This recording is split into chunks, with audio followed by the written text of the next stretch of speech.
¿Alguna vez has tenido esa sensación de estar haciendo todo bien? Trabajando, canejando, cumpliendo, y aún así una voz dentro preguntando, ¿es esto? ¿Es solo esto? Te ríes en los momentos correctos. Dices que estás bien cuando te preguntan. Incluso lo crees, a veces. Pero hay un momento, casi siempre por la noche, en que el ruido se detiene y te quedas a solas con una pregunta que nadie te enseñó a responder. ¿Quién soy cuando nadie está mirando?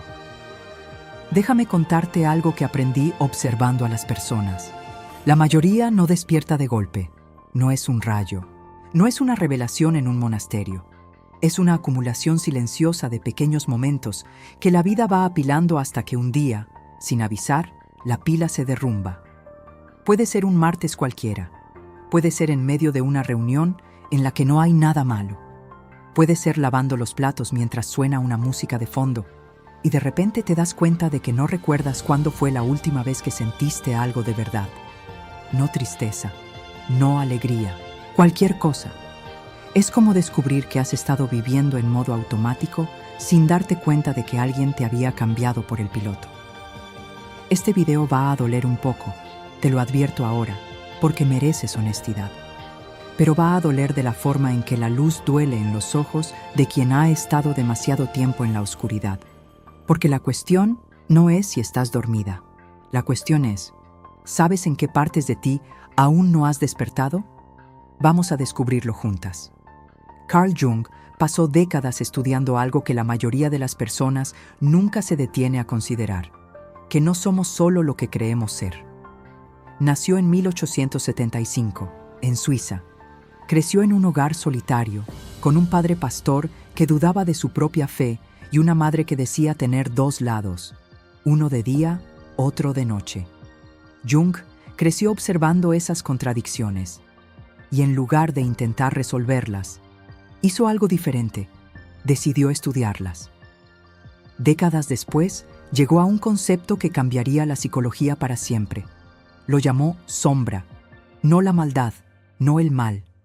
La sombra es todo lo que aprendiste a esconder de ti misma, las emociones que fueron llamadas exageradas, los deseos que fueron llamados egoísmo, las partes de ti que alguien, un día, dijo que eran demasiado. Y entonces hiciste algo muy inteligente, porque era la única salida que una niña tenía.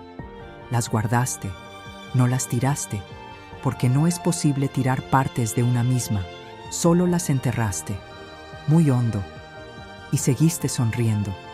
Jung decía que la sombra no desaparece cuando se la ignora, crece, y empieza a aparecer de formas que no reconoces como tuyas, en la rabia desproporcionada con alguien que solo hizo una crítica pequeña, en el juicio que sientes hacia personas que hacen exactamente lo que tú querrías hacer, pero nunca te permitiste. En el cansancio que no se va ni después de vacaciones. Él tenía una frase que quedó marcada en la historia de la psicología. Hasta que hagas consciente lo inconsciente, ello dirigirá tu vida, y tú lo llamarás destino. Piénsalo por un segundo. ¿Cuántas veces lo que llamaste mala suerte, coincidencia, mi vida es así, era en realidad un patrón que no habías logrado ver? Esto no es culpa. Es simplemente lo que ocurre cuando la sombra conduce en lugar de la conciencia. Y la buena noticia, la mejor noticia, es que lo que está en la sombra puede ser llevado a la luz. No de una vez, no sin costo, pero puede. Déjame presentarte a Renata, 37 años, analista de datos en una empresa de tamaño medio, casada desde hace 8 años, 2 hijos, perro. Cuenta de Instagram con fotos de viajes. Por fuera, una vida construida. Por dentro, una sensación creciente de que estaba viviendo la vida de una versión de sí misma que ella misma había creado para los demás. Renata no era infeliz. Estaba anestesiada. Había una diferencia. Y le tomó 37 años aprender a nombrarla. Se despertaba a las 6. Preparaba café, arreglaba a los niños, respondía correos en el camino al trabajo. Era eficiente, era confiable, era la persona de la que todos sabían que se encargaba. A veces se quedaba en el baño de la empresa 5 minutos extra solo para tener un lugar que fuera suyo, solo para respirar sin tener que ser útil para alguien. Nadie lo sabía. Ella ni siquiera tenía palabras para eso. Era solo estrés o cansancio de madre. Las explicaciones que la vida da para que no tengas que ir más profundo. El despertar de Renata comenzó con una pregunta del terapeuta. Una pregunta que parecía demasiado simple para doler tanto. ¿Cuándo fue la última vez que hiciste algo porque quisiste, sin pensar en lo que los demás iban a opinar? Se quedó en silencio casi 3 minutos. No estaba buscando la respuesta. Estaba intentando entender por qué la pregunta le parecía tan extraña, como si estuviera hecha en un idioma que ella alguna vez supo hablar y había olvidado. ¿Y tú? ¿Cuándo fue la última vez? Renata se fue de la sesión sin respuesta, pero la pregunta se fue con ella. Se quedó durante la cena mientras servía el plato de los hijos. Se quedó por la noche mientras miraba una serie sin realmente verla. Se quedó de madrugada cuando se despertó a las 3 y no logró volver a dormir. Porque una pregunta que toca algo verdadero no vuelve a guardarse cuando intentas empujarla hacia abajo. Se queda afuera esperando. En 2016, la neurocientífica Lisa Feldman Barrett publicó una investigación que reconfiguró la forma en que entendemos las emociones. El título era simple, pero la conclusión era radical. Las emociones no son reacciones automáticas al mundo, son predicciones. Déjame explicarte lo que eso significa, porque es más importante de lo que parece. Tu cerebro no funciona como una cámara que graba lo que ocurre y después decide qué sentir. Funciona como un archivista muy ansioso que pasó toda su vida construyendo una base de datos. Cada vez que viviste algo, cada vez que sentiste miedo, vergüenza, alegría, rechazo, tu cerebro archivó la ecuación. Aquel sentimiento, aquella situación, aquel resultado.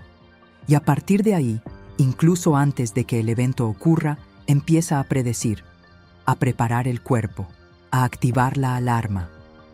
Imagina un sistema de alarma instalado cuando tenías 6 años, muy sensible, muy eficiente, hecho para proteger a una niña en un mundo que aún no entendía.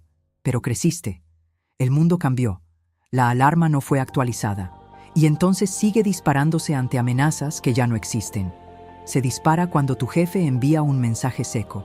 Y sientes ese frío en el estómago de una niña que se equivocó en la escuela. Se dispara cuando alguien se queda en silencio. Y ya estás construyendo la narrativa de que hiciste algo mal.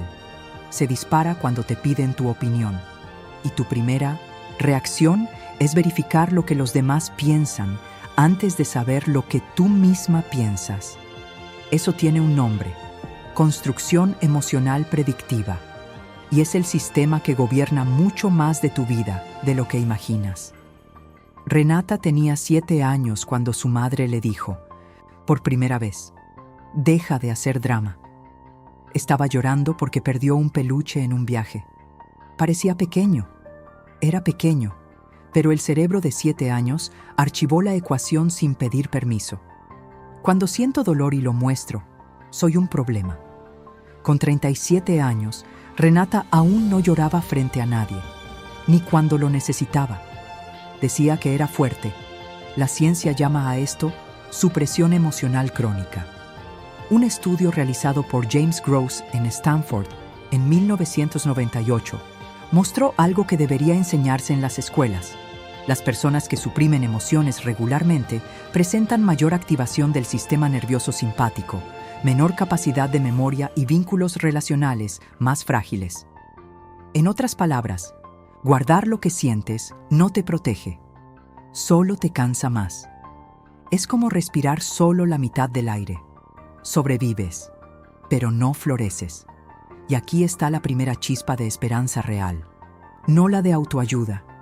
Lo que fue aprendido puede ser desaprendido, no de la noche a la mañana, no sin costo, pero puede. El cerebro que creó la alarma equivocada puede recalibrar la alarma, Eso es neuroplasticidad, y eso tiene que ver contigo. El despertar de Renata no fue bonito. No fue ese momento cinematográfico en el que todo de repente tiene sentido y miras por la ventana con una banda sonora de fondo. Fue un martes. El hijo menor con fiebre. Reunión a las 9. El marido de viaje. Y ella, sentada en el baño con la puerta cerrada, oliendo el champú del hijo, sin poder dejar de llorar. No sabía bien por qué. Era todo y era nada al mismo tiempo. Pero fue ahí, en ese baño, donde escuchó algo que había callado durante mucho tiempo, su propia voz. Y la voz dijo: «Estoy agotada de fingir que estoy bien». Ese es el momento del despertar. No cuando encuentras las respuestas, cuando dejas de huir de las preguntas. Porque la diferencia entre quien despierta y quien sigue dormido no es la inteligencia, no es la fuerza, es la disposición de quedarse con la incomodidad el tiempo suficiente para escuchar lo que tiene que decir. Ahora necesito ser honesta contigo sobre las 3 rutas que existen a partir de ahí. Porque no existe un solo camino cuando llegas a ese punto. Existen 3. La primera ruta: retroceder. Sientes la incomodidad, reconoces que algo necesita cambiar y eliges ocupar la mente otra vez. Más Netflix, más trabajo, más ruido, más cualquier cosa que llene el espacio donde estaba la pregunta. El sueño vuelve, pero más pesado que antes, porque ahora sabes que estabas dormida y elegiste seguir. ¿Hay juicio en eso? Ninguno. Hay momentos en la vida en los que despertar completamente no es seguro, porque aún no tienes la estructura, el apoyo, la energía para atravesar lo que viene después. Pero es importante nombrarlo. Retroceder es una elección. Y como toda elección, tiene un costo. La segunda ruta: quedar atrapada. Despiertas, pero quedas paralizada en el diagnóstico. Lees sobre esto, hablas sobre esto, haces tests de personalidad, ves videos, se lo envías a tus amigas, sientes sobre esto, pero no atraviesas. Eso tiene un nombre en el mundo de la psicología: insight sin integración. Conciencia sin movimiento también es una forma de entumecimiento, solo que más sofisticada, más cómoda a veces, porque parece que estás haciendo algo. La tercera ruta: atravesar. Es la más difícil, no porque exija heroísmo, sino porque exige honestidad, contigo misma. La honestidad de admitir que algunas cosas necesitan cambiar, que algunas relaciones quizá no sobrevivan a tu crecimiento, que vas a sentir culpa antes de sentir libertad, y que todo eso vale la pena. Renata eligió atravesar. Ese mismo año, empezó terapia de verdad, no para resolver nada, sino para aprender a quedarse con lo que sentía sin huir. Meses después, le dijo al marido por primera vez: «Necesito ayuda, no estoy bien». Después, rechazó un proyecto de trabajo, no porque no pudiera, sino porque no quería. Parece simple, no lo fue, porque cada uno de esos momentos costó algo, la identidad de quien ella creía que necesitaba ser. Y aquí está el punto que necesito que escuches con atención. Despertar tiene un costo real. Vas a perder ciertas relaciones que solo existían porque tú eras quien ellos necesitaban que fueras. Vas a sentir culpa al poner un límite. Vas a tener días en los que el sueño antiguo parecía más cómodo. Pero hay algo que no vuelve después de que despiertas: la ilusión de que ignorar es lo mismo que resolver. Esa ilusión desaparece para siempre. Y, con ella, el peso de fingir que nunca existió. El despertar no es un destino, es un camino que comienzas a recorrer con los ojos abiertos. Y existen 3 etapas que la psicología y la neurociencia reconocen como fundamentales en ese proceso. No son fórmulas, son prácticas, y cada una va a exigirte algo diferente. Etapa 1. Nombrar sin juzgar. ¿Qué es? Reconocer una emoción antes de intentar resolverla. No, estoy mal, sino, tengo miedo de no ser suficiente. No, estoy nerviosa, sino, siento que perdí el control y eso me asusta. ¿Por qué importa la diferencia? Porque cuando nombras de forma vaga, estoy mal, estoy estresada, tu cerebro mantiene el estado de alarma difuso. Pero cuando nombras con precisión, cuando llegas a la emoción exacta, ocurre algo interesante. Una investigación de Matthew Lieberman en UCLA en 2007 mostró que nombrar una emoción con precisión reduce la actividad en la amígdala cerebral hasta en un 50%. 50%. Menos alarma. Más claridad. No porque el problema haya desaparecido, sino porque saliste del modo reacción y entraste en el modo observación. ¿Cómo hacerlo? Durante una semana, una vez al día, detente 3 minutos y escribe: ¿qué estoy sintiendo ahora? ¿Y dónde lo estoy sintiendo en el cuerpo? No tiene que ser bonito, no tiene que tener sentido, no es para que nadie lo lea, solo tiene que ser honesto. Etapa 2. Rastrear el origen. ¿Qué es? La práctica de preguntarte de dónde viene lo que sientes, en lugar de solo reaccionar a lo que sientes ahora. Porque la mayoría de nuestras reacciones fuertes en el presente son ecos de situaciones del pasado que no fueron completamente procesadas. No estás enojada por el correo del jefe. Estás enojada por todas las veces en que te sentiste invisible. No tienes miedo de la conversación difícil. Tienes miedo de lo que ocurrió la última vez que intentaste ser honesta, y no fue seguro.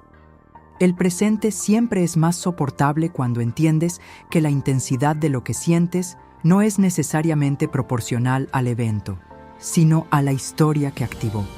¿Cómo hacerlo? La próxima vez que sientas una reacción intensa, pregúntate: ¿esto me recuerda a algo? ¿Cuándo ya sentí algo parecido antes?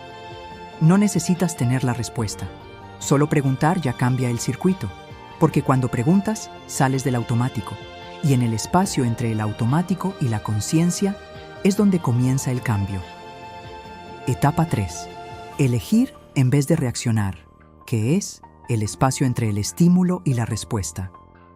Viktor Frankl, sobreviviente del Holocausto, psiquiatra, autor de El hombre en busca de sentido, pasó años en los campos de concentración estudiando qué mantenía vivas a las personas por dentro, incluso cuando todo por fuera les había sido quitado. Y llegó a una conclusión que ningún contexto puede borrar. Entre el estímulo y la respuesta existe un espacio, y en ese espacio está nuestra libertad. Él llamó a eso la libertad última, la única que nadie puede quitarte. ¿Por qué importa? Mientras reaccionas en automático, quien está al mando no eres tú. Es el programa instalado cuando tenías 7 años. Es la alarma que nunca fue actualizada. ¿Cómo hacerlo? Antes de responder a cualquier situación cargada, coloca las manos sobre el regazo y respira profundo, contando hasta 4. No para fingir calma, sino para crear el espacio donde la elección pueda existir.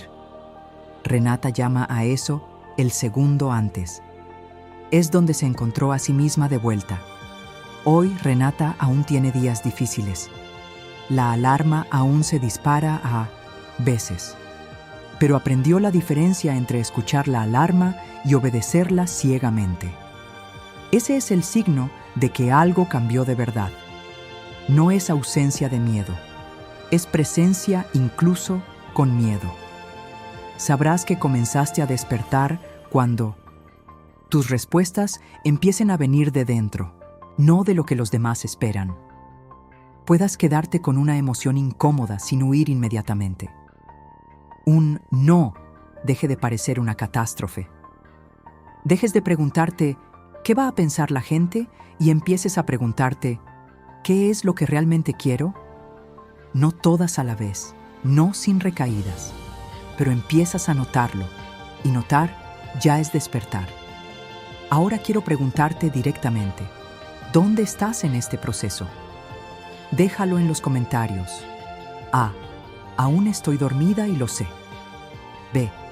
Estoy despertando, pero aún sin saber hacia dónde ir. C. Ya empecé a atravesar, y fue más difícil de lo que imaginaba. No hay respuesta incorrecta. La única incorrecta sería no detenerse a preguntar. En el próximo video, vamos a entrar aún más profundo en este territorio del que pocos hablan. Porque no todos van a celebrar tu despertar. Hay gente que necesita que sigas dormida para sentirse segura. Y tú necesitas estar preparada para eso. Hasta entonces, cuídate con honestidad.